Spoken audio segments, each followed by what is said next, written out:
Shreyas kitchen. ఈరోజు నేను chicken curry ఎలా చేయాలో చేసి చూపించబోతున్నానండి.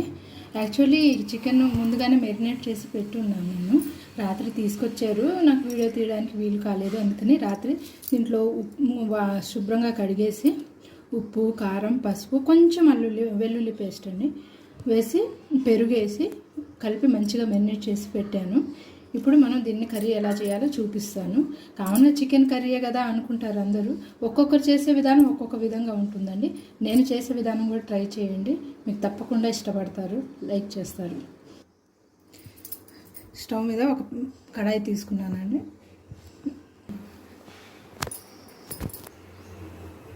చూడండి, ఆయిల్ పోసాను, వేడవుతుంది, మంచిగా వేడైంది. ఇప్పుడు దీంట్లో మనం ఉల్లిపాయలు, మంచిగా సన్నగా తరిగిన ఉల్లిపాయలు వేసి దూరగా వేయించుకుందాం.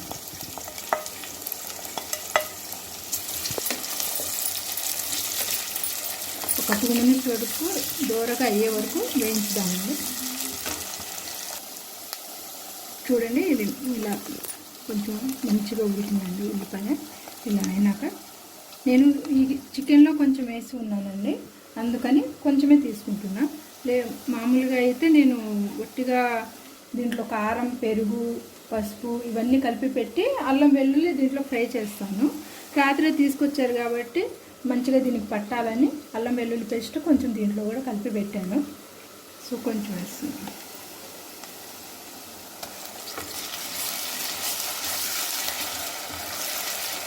అల్లం వెల్లుల్లి పేస్ట్ అనేది మంచిగా ఫ్రై అయితే ఆ పచ్చి వాసన అనేది ఉండదు.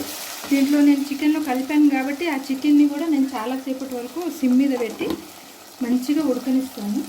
ఆ తర్వాత కొన్ని వాటర్ పోస్తాను అన్నట్టు. అప్పుడు ఆ రుచి వేరేగా ఉంటుంది, అల్లం వెల్లుల్లి స్మెల్ అనేది రాదు.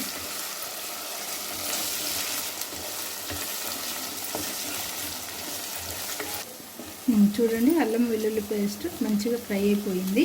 ఇప్పుడు నేను ఒక కొబ్బరి మంచిగా కొబ్బరిలో లవంగా, చెక్క వేసి మంచిగా ఫైన్ పేస్ట్ చేశానండి, చేసి పెట్టాను. ఇది వేస్తున్నాను దీంట్లో.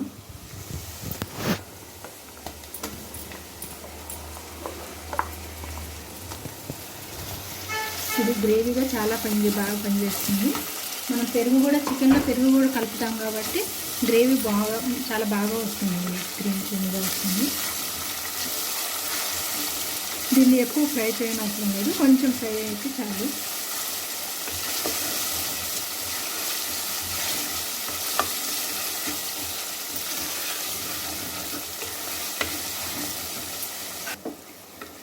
ఇప్పుడు చూడండి, ఇది కూడా కొబ్బరి కూడా ఫ్రై అయిపోయింది. చికెన్ అండి, చికెన్ వేస్తున్నాను. ఇది 1/2 కిలో కొంచెం ఎక్కువ ఉంటుంది. దీనికి మనం క్వాంటిటీ అంటూ ఏముండదండి. ఉప్పు కారం మనం చేసుకుంటూ వండుకోవాలి, భయపడకూడదు. నాకు చికెన్ చేయడం రాదు అలా అని. చాలా ఈజీ చికెన్ చేయడం అనేది. వంట చేయడమే చాలా ఈజీ. మంచిగా చేసుకుంటూ ఉప్పు, కారం, ఆయిల్ మంచిగా ఉంటే ఏ కర్రీ అయినా మంచిగా వస్తుందండి. మీరు నా వీడియోని ఫాలో అవ్వండి, ఈజీగా వంట ఎలా చేయాలి అన్నది నేను చూపిస్తూ ఉంటాను మీకు. చూడండి, ఇలా మంచిగా కలిపి తప్పకుండా సిమ్ మీద పెట్టి ఉడికించాలి కొంచెం సేపు. మీ కలర్కి కొంచెం తక్కువగా అనిపిస్తుంటే ఒక 2-3 స్పూన్లు కారం వేసుకోవచ్చు. కారం చాలామంది తక్కువ తింటారు, ఎక్కువ తింటారండి. అది మీ మీద డిపెండ్ అయి ఉంటుంది, ఆధారపడి ఉంటుంది. సో కారం నాకు కొంచెం తక్కువ అనిపిస్తుంది. కారం, ఉప్పు మనం టేస్ట్ చేసుకుంటూ వేసుకోవాలి. కారం, ఉప్పు అనేది చికెన్లో కొంచెం ఎక్కువ ఉంటేనే రుచిగా ఉంటుంది. ఆయిల్ ఇలా మంచిగా కలిపి మూత పెట్టి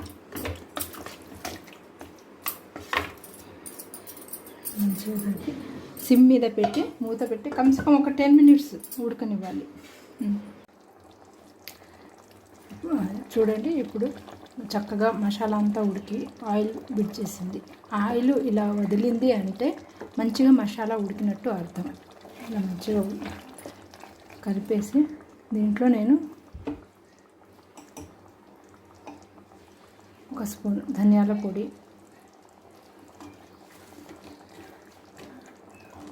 ఒక స్పూను ఎవరెస్ట్ చికెన్ మసాలా అండి. ఇది చాలా బాగుంటుందండి, నేను చాలా సంవత్సరాలుగా వాడుతున్నాను. ఎవరెస్ట్ చికెన్ మసాలా వేస్తే ఆ ఫ్లేవర్ వేరేగా ఉంటుందండి.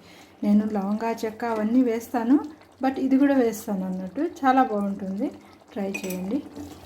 ఇలా వేసి మంచిగా ఇప్పుడు మనం ఎక్కువ ఉడికించాల్సిన అవసరం ఉండదు. కొంచెం వాటర్ వద్దు,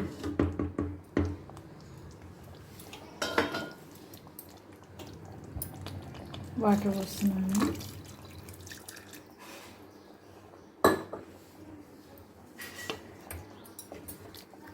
చూడండి, గ్రేవీ అంటే పల్చగా ఉండడం కాదండి, ఈ థిక్గా ఉంటే గ్రేవీ, థిక్గా ఉన్న గ్రేవీ ఉంటే రుచిగా ఉంటుంది. కొంతమంది చూడు ఎంత గ్రేవీ ఉందో, అది పులుసులాగా పల్చగా ఉంటుందండి. అలా కాకుండా ఇలా గ్రేవీ అంటే థిక్గా ఉండాలి. ఉడికినాక ఇంకా దగ్గరికి అవుతుంది, ఆ టేస్టే వేరేగా ఉంటుందండి.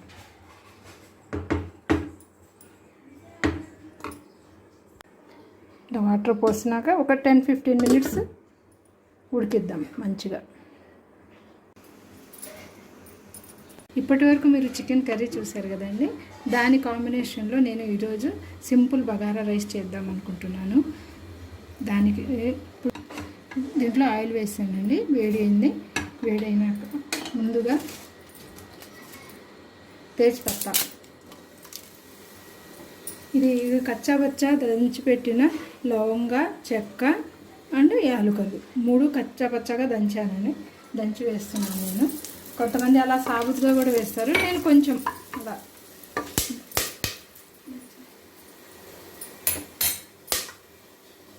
ఇప్పుడు ఉల్లిపాయలు వేస్తున్నాను.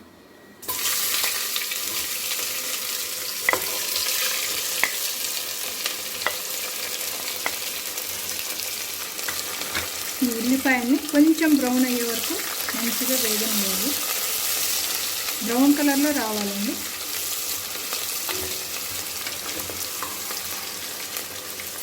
ముందుగానే బియ్యం నానబెట్టుకోవాలి.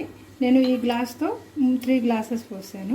మీరు ఏ సైజు గ్లాస్ తీసుకుంటే ఆ సైజు గ్లాస్ తోటి వాటర్ కూడా 1:2. నేనైతే ఈ బియ్యాన్ని బట్టి కూడా ఉంటుంది, కొంతమంది 1.5 గ్లాస్ వేస్తారు. నేను ఇది డైలీ వాడే బియ్యం అండి. ఒక గ్లాసుకి 2 గ్లాసులు వాటర్ పడతాయి అన్నట్టు. ఇప్పుడు నేను 3 గ్లాసులు బియ్యం నానబెడితే 6 గ్లాసెస్ వాటర్ పోస్తాను. బ్రౌనిష్ చూడండి, ఇప్పుడు బ్రౌనిష్ కలర్లోకి వస్తుంది నెమ్మదిగా. ఇప్పుడు దీంట్లో నేను అల్లం వెల్లుల్లి పేస్ట్ వేస్తాను. అది కూడా చాలా మంచిగా ఫ్రై అవ్వడం చాలా ఇంపార్టెంట్.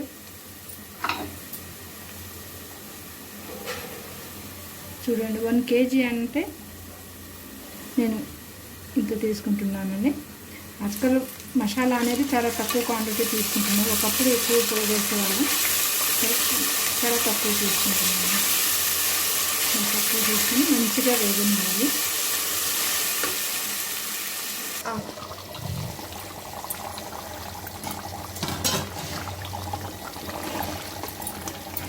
ఇలా ఉడుకుతుంది అన్నప్పుడు మనం మళ్ళీ లాస్ట్ 10 మినిట్స్ వరకు కమ్సకం సిమ్ మీద పెట్టాలి. సిమ్ మీద పెడితే ఏమవుతుంది, ఆయిల్ అనేది బయటకు వస్తుంది, మసాలా మంచిగా ఉడికిపోతుంది. కొంచెం కొత్తిమీర వేసుకుందాం. ఫ్రిడ్జ్లో పెట్టిన కొత్తిమీర చూడండి ఎలా అయిపోయిందో.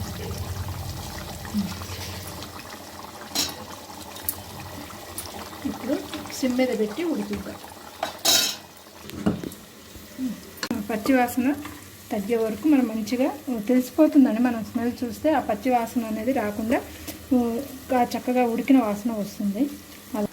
ఇది ఆప్షనల్ అండి, టమాటా వేసుకుంటే వేసుకోవచ్చు, లేదంటే లేకున్నా ఓకే అండి. ఇలా టమాటా పచ్చిమిర్చి వేసి ఇంకొంచెం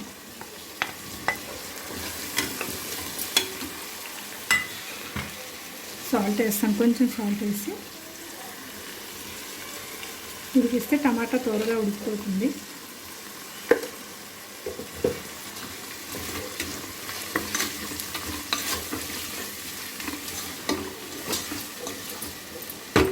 ఒక 2 మినిట్స్ కోసం మూత పెట్టి ఉడికిద్దాం.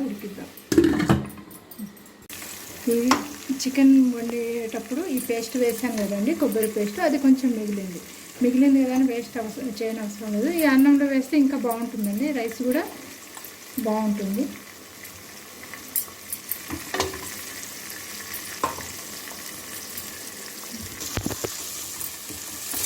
కలిపేసి మంచిగా కలిపి ఇప్పుడు ఇక్కడ పుదీనా, ఇది పుదీనా కొత్తిమీర అండి. పుదీనా కంపల్సరీ బిర్యానీలోకి. పుదీనా కొత్తిమీర శుభ్రంగా కడిగి మంచిగా కలిపి, ఇది మంచిగా ఫ్రై అవ్వాలని ఏం లేదు, అన్నంతో పాటు రైస్తో పాటు అది కూడా ఉడికిపోతుంది. సో కాబట్టి అయిపోయింది. వాటర్ పోద్దామని 1:2 ఉంది. 3 గ్లాసెస్ కాబట్టి నేను 6 గ్లాసెస్ వాటర్ పోస్తాను అన్నట్టు.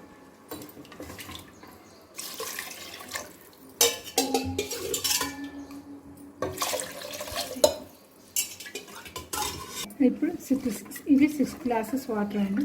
ఇంతకుముందు నేను కొంచెం సాల్ట్ వేసాను, 1.5 స్పూన్ లబ్బగ్. ఇప్పుడు ఇంకొక 1.5 స్పూన్ వేస్తాను. వేసి ఒకసారి టేస్ట్ చేసి చూస్తాను నేను. మనం టేస్ట్ చేసినప్పుడు కొంచెం ఉప్పుగా అనిపించాలి. రైస్ వేసి అది అన్నం ఉడికినప్పుడు అది సరిపోతుంది అన్నట్టు. ఎందుకంటే రైస్ క్వాంటిటీ తక్కువ ఉండేది, ఉడికినప్పుడు ఎక్కువ అవుతుంది. కాబట్టి మనం ఇప్పుడు ఈ వాటర్లో చూసినప్పుడు కొంచెం సాల్టీగా అనిపించాలి వాటర్ టేస్ట్ చేసినప్పుడు.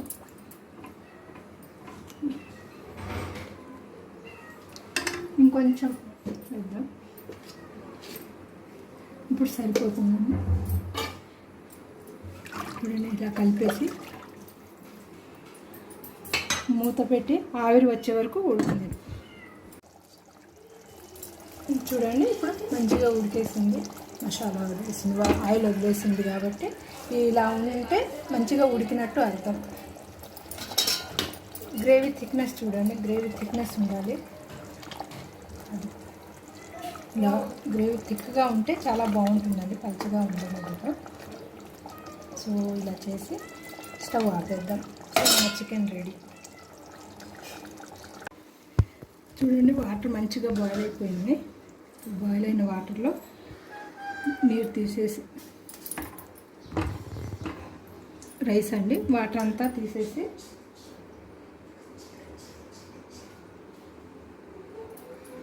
వేస్తున్నాను.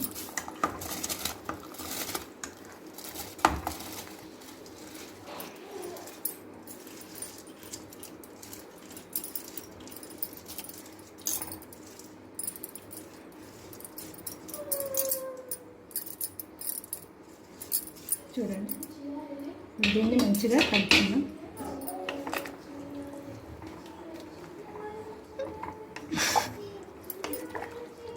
ఇప్పుడు మూత పెడదాం. ఉడికేటప్పుడు మళ్ళీ మూత తీసి ఉడకబెడదాం. చూడండి, రైస్ ఉడకడం స్టార్ట్ అయింది. దీన్ని ఒకసారి మంచిగా కింద నుండి ఇలా కలిపెట్టి ఇప్పుడు మనం మూత తీసి ఉడకబెడదాము. రైస్ అంతా మంచిగా ఉడికే వరకు ఉడకబెట్టాలి. చూడండి, మంచిగా ఇంకిపోయింది వాటర్ అంతా. రైస్ మంచిగా ఉడికింది. ఇప్పుడు మూత పెట్టి సిమ్ మీద దమ్కి పెడదాము. చాలా మంచి ఫ్లేవర్ వస్తుందండి. రైస్ ఇలా పట్టుకొని చూద్దామండి. కొంచెం గట్టిగా అనిపిస్తే కనుక నాకు కొంచెం వాటర్ పడతాయి అనిపిస్తుంది. కొంచెం పోసి ఇలా సిమ్ మీద పెట్టి ఇలా మూత పెట్టి దమ్కి పెట్టేద్దాము. ఒక 10 మినిట్స్ కమ్సుకం ఇలా పెట్టేస్తే మంచిగా ఉడికిపోతుంది. చూడండి, ఆవిరి ఇలా వస్తుంది. ఇలా ఆవిరి వచ్చిందంటే ఉడికిపోయింది రైస్ అని. చూడండి, పొడి పొడిగా. సో మన బగారా రైస్ రెడీ. సో ఈరోజు మన bagara rice and chicken curry రెండు రెడీ అయిపోయినాయండి తినడానికి. సో మీరు కూడా ట్రై చేయండి. నచ్చితే కనుక లైక్ చేయండి, షేర్ చేయండి అండ్ సబ్స్క్రైబ్ చేయండి. అంతవరకు బాయ్.